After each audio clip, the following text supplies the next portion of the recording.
Bonjour à tous, avant de commencer, je vous invite à nous suivre sur YouMaker. Sur cette plateforme, nous n'avons pas de restrictions liées à la censure et nous pouvons diffuser nos contenus en toute sécurité. Si vous souhaitez accéder à l'intégralité des informations de notre chaîne, on se donne rendez-vous sur cette plateforme et évidemment sur la newsletter aussi. Bon visionnage. La cérémonie des Oscars de cette année ne sera pas diffusée en Chine. Pékin a interdit sa diffusion en direct à cause de 2 documentaires liés à la Chine qui étaient nominés pour des prix. Le secrétaire d'État américain a exhorté la Corée du Sud à défendre des valeurs communes aux côtés des États-Unis afin d'empêcher ce qu'il a appelé une dangereuse érosion de la démocratie dans la région. Les tensions entre les États-Unis et la Chine s'intensifient au milieu des importants meetings en cours de préparation. La police chinoise a arrêté des étudiants américains, tandis que les États-Unis ont imposé de nouvelles sanctions à de hauts responsables chinois. Le Premier ministre britannique Boris Johnson est accusé de naïveté pour sa politique envers la Chine dans l'examen de son gouvernement. Et des entreprises britanniques ont déclaré qu'elles ne peuvent toujours pas garantir que leur chaîne d'approvisionnement soit exempte de travail forcé. Bienvenue dans Regard sur la Chine, je suis Vladia Nuitins. La cérémonie des Oscars de cette année ne sera pas diffusée en Chine. Le régime chinois a interdit la diffusion en direct de la cérémonie après que 2 films liés à la Chine ont été nominés. Les nominations pour les Oscars de cette année ont été annoncées lundi dernier. 2 films liés à la Chine, Do Not Split et Nomadland, ont été nominés. Le département de la propagande du Parti communiste chinois, ou PCC, a interdit la diffusion en direct de la cérémonie. Il a également ordonné à tous les médias d'État de minimiser l'importance de la cérémonie. Ces 2 films sont en effet considérés comme sensibles par le PCC. Do Not Split est nominé pour le prix du meilleur documentaire court. Il retrace de nombreux événements marquants du mouvement pro-démocratique à Hong Kong ces dernières années. Il comporte des interviews de manifestants et d'universitaires présents sur les lieux. Nomadland est nominé pour 6 prix dont ceux du meilleur réalisateur et du meilleur film. La réalisatrice du film, Chloé Zhao, est entrée dans l'histoire plus tôt cette année. Elle a été la première femme asiatique à remporter le Golden Globe du meilleur réalisateur. Les médias d'État chinois ont d'abord célébré Zhao, mais peu de temps après, ils ont découvert que Zhao avait déclaré, lors d'une interview en 2013, que la Chine communiste était un endroit plein de mensonges. Les médias d'État chinois se sont alors retournés contre elle, et le régime a interdit son film en Chine. Après que le PCC a interdit la diffusion en direct de la cérémonie des Oscars de cette année, les internautes chinois ont réagi dans des discussions animées. L'un d'entre eux a écrit « Le régime chinois a terriblement peur de tout, même des choses qui ne lui sont que légèrement défavorables. Ils ont peur d'être affectés, ils n'ont aucune confiance. »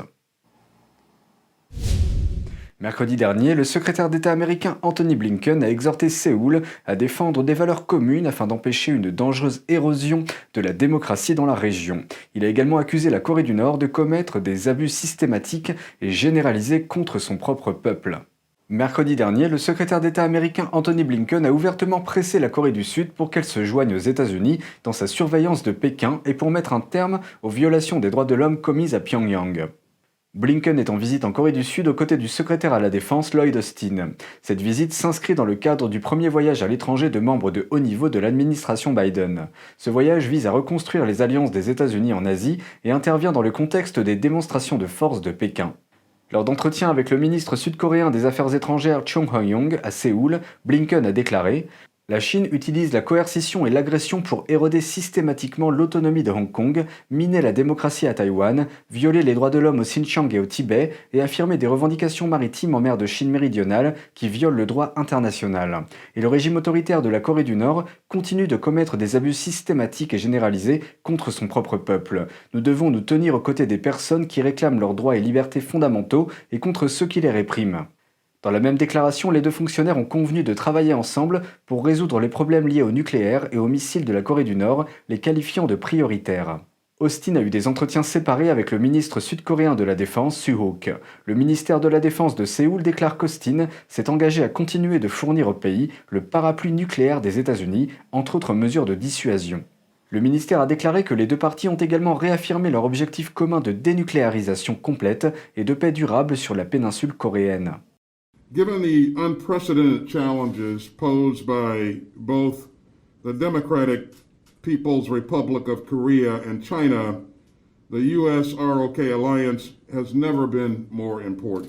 Le ministère sud-coréen des Affaires étrangères a déclaré qu'ils avaient également convenu de poursuivre les discussions en vue d'organiser un sommet entre le président sud-coréen Moon Jae-in et Biden le plus tôt possible et de se coordonner sur la Corée du Nord, même si une révision de la politique de Washington est en cours.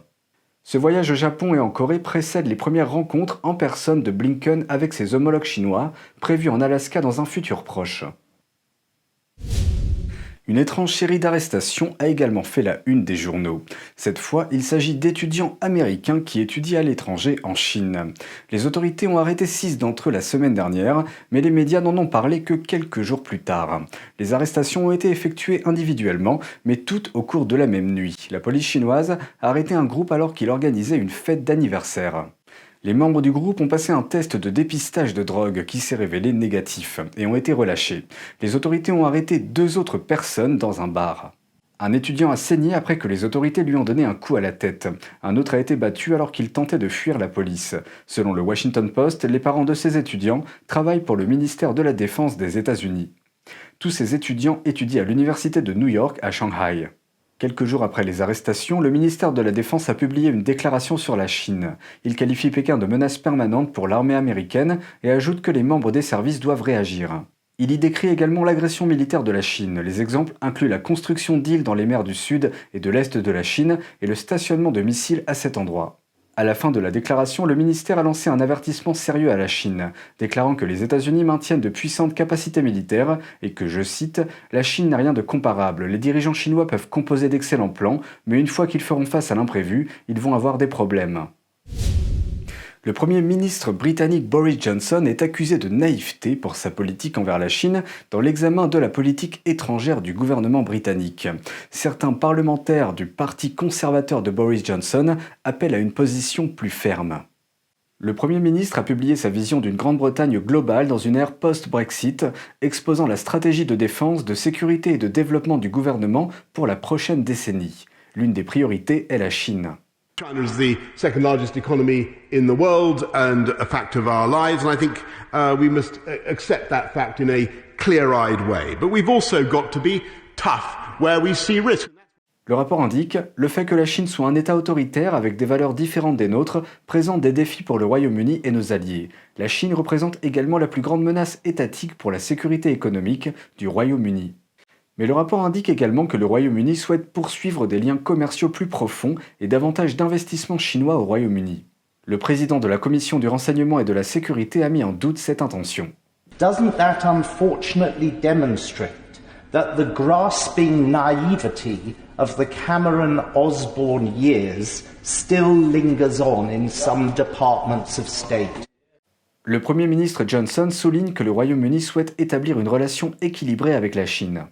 This government takes a very, very clear-eyed approach to what is happening in China. It is a balanced approach and one that I think the British people understand. Le président de la Commission de la Défense dit espérer que le gouvernement dénonce la menace géostratégique que représente la Chine, comme l'a fait Winston Churchill dans son discours sur le rideau de fer.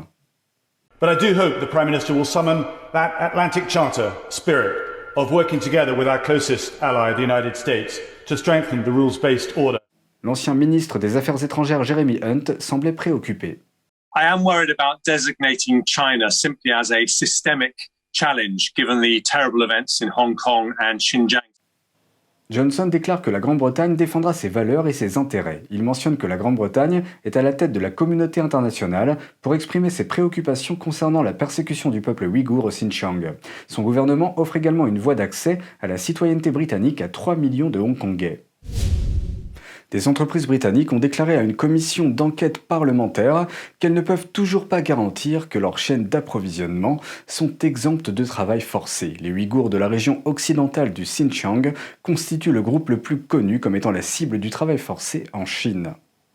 Les députés britanniques sont consternés que les entreprises britanniques ne puissent toujours pas garantir que leurs chaînes d'approvisionnement sont exemptes de travail forcé.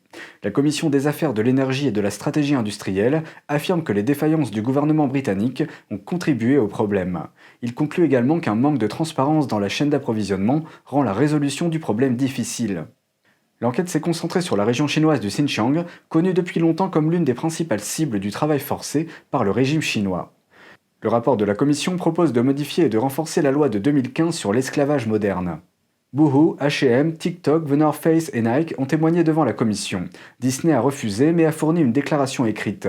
Le comité se dit déçu que des sanctions n'aient pas encore été imposées à des responsables chinois impliqués dans les violations des droits de l'homme au Xinjiang. Et étant donné que les États-Unis ont imposé des sanctions, la Commission estime que le Royaume-Uni devrait faire de même. Les fleurs s'épanouissent à Taïwan. La saison des fleurs de glycine a débuté cette semaine dans le comté de Chiayi. Elle a commencé il y a 30 ans lorsque des habitants ont planté 2 glycines japonaises. Elles n'ont pas fleuri avant la 9e année.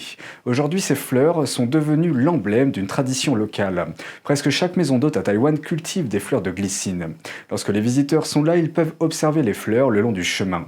Il y a près de 30 points d'observation des fleurs sur le chemin menant aux maisons d'hôtes.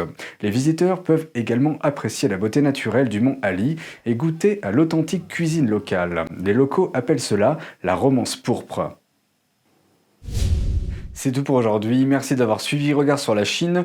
Je vous rappelle que vous pouvez vous abonner à notre newsletter sur ntdtv.fr. On se retrouve lundi pour une nouvelle émission. Prenez soin de vous et à bientôt.